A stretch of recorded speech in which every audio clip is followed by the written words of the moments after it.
My husband didn't believe our baby was his, so I laughed in his face when we got the paternity test results. Now I think he should be thrown onto the streets. I, 27 feet, have been married to my husband, 28 meters, for 2 years and gave birth to our daughter 5 weeks ago. What happened was that our daughter came out with blonde hair and pale blue eyes, while my husband and I have brown hair and brown eyes. My husband freaked out at this and refused to listen to my explanation that, sometimes, babies are born with lighter hair and eyes that get darker over time. He demanded a paternity test and threatened to divorce me if I didn't comply, so I did. After my daughter and I got home from the hospital, my husband went to stay at his parents' house for the first 3 weeks to get some space from me, while I recovered. During this time he told them what was happening. My monster-in-law called and informed me that if the paternity test revealed that the child wasn't his, she would do anything within her power to make sure that I was taken to the cleaners during the divorce.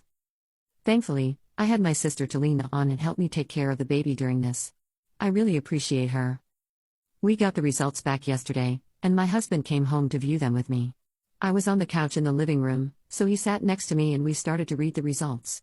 They showed that he was the father and my husband had this shocked, kinda mortified look on his face with his eyes wide as he stared at it. I couldn't help but say, "I told you so," and started laughing at the way he looked.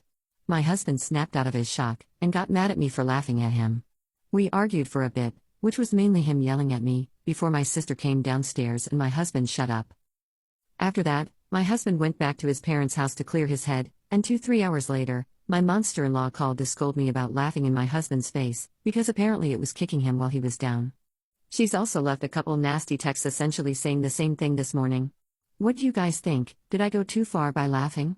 What should I do from here? Update. Wow, the last 2 months has been one hell of a ride. I'll start by saying thank you for all the advice and support I was given. You all given me the firm kick in the ass to divorce my husband. Anyway, I decided to search for divorce lawyers in my area with my sister.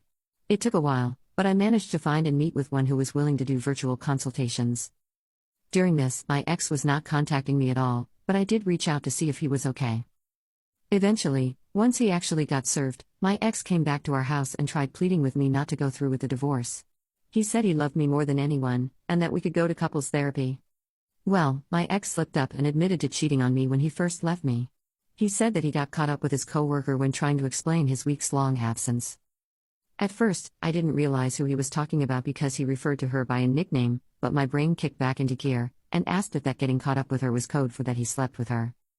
My ex stumbled over his words and tried to dodge the question, but he seemed to realize that I wasn't going to let up on this pretty quickly. He admitted to going to her for emotional support before our baby was born since he was nervous about being a dad, and eventually getting with her during the time he left, so he did cheat. I had heard enough at that point, and told my ex point blank we were going to divorce, no ifs, buts or maybes, and that I wanted 50-50 custody. We'd only speaking about the divorce, custody arrangements, and our daughter herself after this. My ex just nodded to what I was saying, and asked if he could see our daughter. I was a bit hesitant, but said yes, and called my sister to have her bring our daughter down to the living room. My ex held our daughter, and talked to the baby for a bit before leaving. My sister asked me if I was all right after he was gone, and I told her I was okay. My monster-in-law did try to harass me over the phone about me divorcing my ex, but by then, I had already blocked her, so she went to my sister instead. I guess my monster-in-law was never told that I owned the house my ex and I previously shared, since she texted my sister, saying that I was going to be on the streets. Well, my monster-in-law most certainly knows that now, since my ex is now living with her and moved out. My ex has seen our daughter a few times. Those visits were awkward to say the least, but I managed. I'm going to move forward with my life without any crappy husbands or monsters-in-law.